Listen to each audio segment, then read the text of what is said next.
right, are you ready to meet everyone? I have a baby! Oh my gosh, it's so crazy how time flies, isn't it? Hi everyone, welcome to my channel. And for those of you who don't know, the last video I did was back in October and I was pregnant with this little guy here. He's so cute. I'll show you him in a second. But I did a video in December and I couldn't post it, man. I almost didn't make sense in that video. I was sick a lot and tired and I was like, nope, I'm just gonna wait till after the baby's born. And he is so cute. His name is Riggs. Say hi, Riggs. Hi. This is probably one of the only times you get to see his cuteness, so absorb it. It's so fun. But you are the most distracting, perfect baby. Mwah. I do love you. Anyways, I'm gonna hold him just for a little bit because he was so patient in his little bouncer while I was setting up to film. And my set has kind of been raided. I don't have my lights and my everything else, so sorry if it doesn't look as fancy as it usually does. I just wanted to give you guys a quick update. For those of you who don't know, my name is Cece Sunny. I am an independent author and writer of The Curse of Wrath.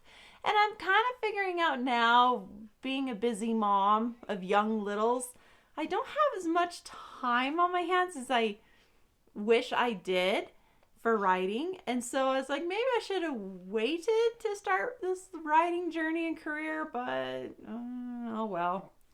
I don't regret writing at all or starting it. It just might be a little slower getting the next book out. Oh, don't spit up on me. I just fed him. Hopefully he doesn't spit up. Oh, he did. He spit up. It's okay. It's okay. All right. Okay. I should have had that to start out with.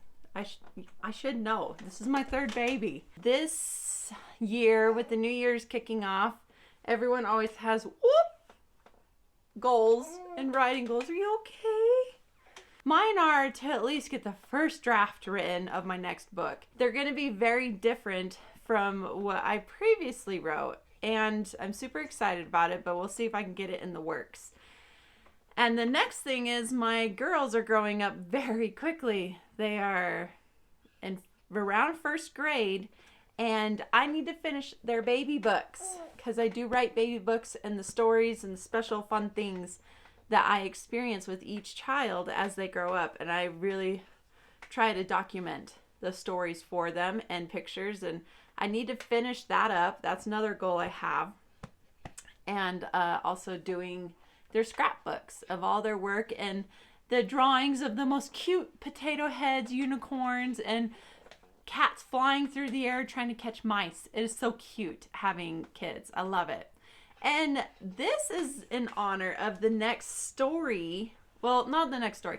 This video is kind of dedicated to a very popular writing trope that is in the writing community, and that is the orphan trope.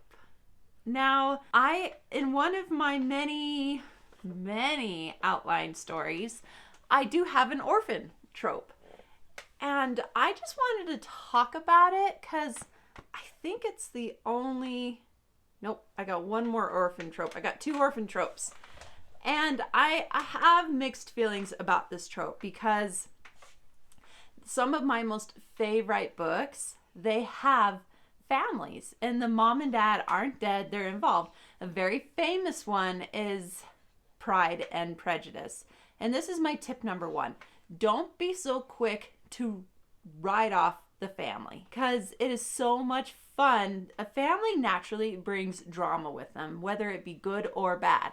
I mean, if you think of Pride and Prejudice, Elizabeth's, one of my favorites, Mr. Collins, like, how can you not love the cringe and the embarrassment that he brings to the story? If Mr. Collins was not in Pride and Prejudice, I would be so sad, and the story would be missing so much of like the embarrassment. Or let's say Elizabeth Bennet's mother how annoying she is, and how much she just like, you just want to, as a child, you want to bury your head in the sand if that was to happen to you. And it happens to her, and it happens to everyone. But as a reader, they are so much fun to read about characters, to add so much depth and fun to a story. Or if you really want to go dark with it, you have Game of Thrones, that complexity there. Although I don't approve of a lot of the family dynamics they got going on there. Just don't be so quick to write off the family, because the family can bring up a lot of awesome plots to the story. And if you're wondering why my hair is up in a bun, is because this little dude likes to yank on it. Might be a haircut in the future, I don't know. Or I might just have my hair up a lot when I start making more movies. Oh, sorry, you want to turn around? In this next book I'm writing, I actually have a lot of the family involved, and I won't go too much into detail about that. Take opportunities of not making your baby or your main character an orphan, or that the parents are so evil and cruel that they're better off without their parents, and so they're good riddance, because you miss a lot of opportunity. There's more heartbreak that can be found in a family where your parents are good to you and they die. Whether it's if you already hate them, no love lost or nothing like that. But if you truly love your parents and they're good parents to you, and it breaks your heart even more that you have to run away and disobey them to go fulfill your destiny or your future, that is more heartbreaking than if you don't like them and they're mean to you. It's easy to leave them if they're mean to you. I mean, what kind of story drama is that? It makes it like a no-brainer choice, or it's not really a punishment to leave a family that doesn't appreciate you, even though it's really sad that families are like that. You're cheering for the character, but when your family or your parents are really supportive and they love you and they do above and beyond for you, it makes it all that much harder to disappoint them. Now, if you do the orphan trope, a very common thing is they have a found family. Even though they are not family by blood, they find people in their lives who fulfill that role of like a family unit, and they love to be together as a group. And I really, if you don't do a family, you have to do a found family, just because, you know, it adds so much more to it. And usually that's what people do. So those are kind of my tips for writing the orphan trope, is just making sure that before you kill off the family members or anything, have you really taken advantage of parents, of the things that families bring into the dynamic of a relationship, of characters and story writing. Okay, and the next thing, this was in the last video. I was gonna do what should you write. A lot of authors, they don't know where to start. What should I write?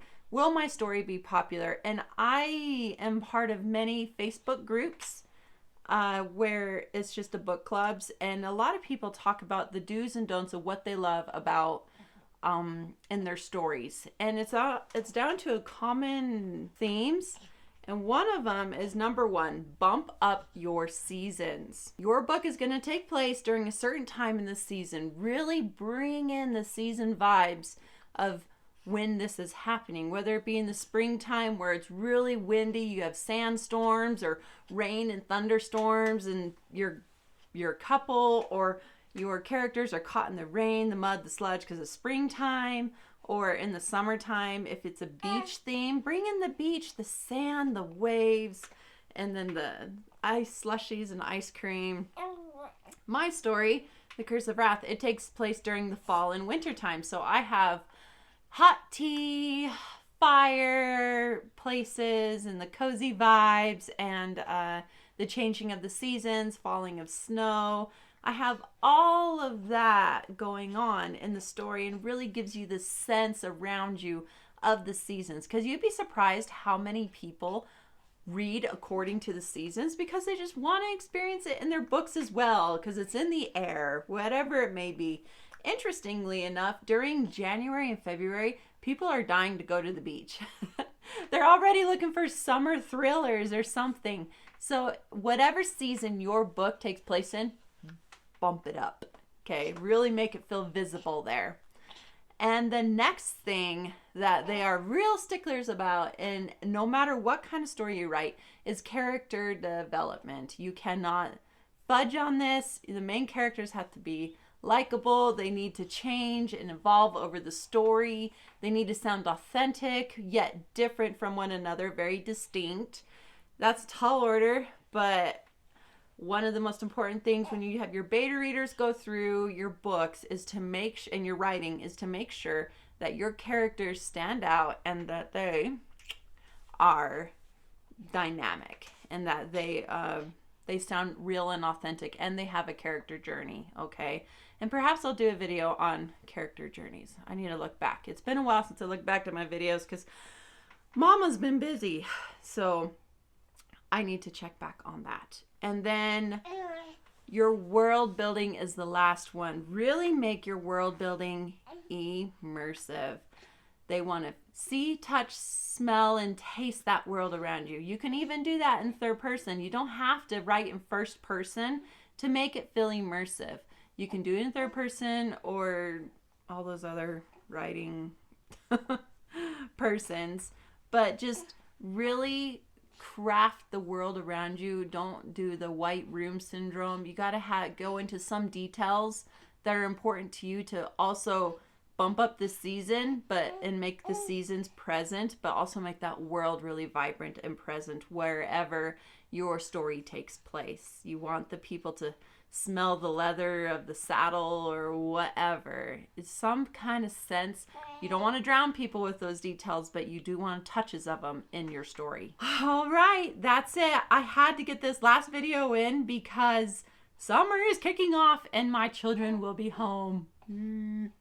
I love my kids. They are fabulous. They're really, really good children, but they are busy. They want to do something every day. They want to do a craft. They want to go fishing. They want to go horseback riding, and we have cattle, and I have so many chores to do, and cleaning and laundry, and summertime is a real get busy time, and I won't have time to make movies, but I at least wanted to make this one, and let you meet my little man. We are all so in love. He has 3 mommies, me and my 2 girls. We all mother him and love him so much. And he is really a good-natured baby. Not that you guys care. Not like you care about writing, right? Not my new baby. But I had to show him off because I am a proud parent. And he might pop in every once in a while because, babies and toddlers, they do that. And he's going to be with us until he goes to preschool. So get used to him. That's it for today. And I'm sorry, this is it for the summer.